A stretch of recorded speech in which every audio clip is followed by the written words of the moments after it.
7 जानेवारी 1988 Viswanathan Anand बुद्धिबळात grand master दर्जा मिळवणारे पहिले भारतीय।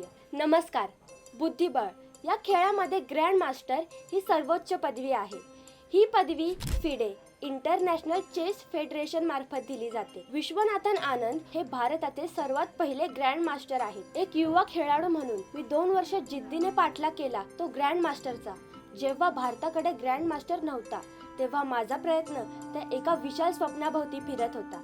हे वाक्य आहे भारतातले पहिले ग्रँड मास्टर विश्वनाथन आनंद यांचे। विश्वनाथन आनंद यांच्या आई सुशीला देवी बुद्धिबळ प्रशिक्षक होत्या। बुद्धिबळाचा वारसा त्यांना त्यांच्या आईकडून लाभला। त्यांच्या आईने त्यांना ते 6 वर्षाचे असल्यापासूनच बुद्धिबळाचे धडे द्यायला सुरुवात केली। तेव्हापासून त्यांची कारकीर्द निश्चित झाली। विश्वनाथन आनंद अतिशय संयमी खेळाडू आहेत आणि आपल्या बुद्धीचा वापर करून ते समोरच्या खेळाडूला चूक करण्यास भाग पाडतात आणि त्यावर विजय मिळवतात। विश्वनाथन आनंद हे जगप्रसिद्ध आणि अद्भुत प्रतिभेचे बुद्धिबळ खेळाडू आहेत।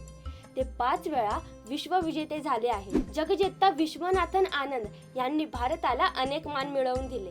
सध्या स्थितीत 32 भारतीय खेळाडू ग्रँड मास्टर आहेत। कशी वाटली ही विशेष माहिती? आवडली असेल तर जास्तीत जास्त लोकांना शेअर करा आणि आमच्या कलाकार YouTube चॅनलला सबस्क्राईब करा। Instagram, Facebook पेजवरही फॉलो करा।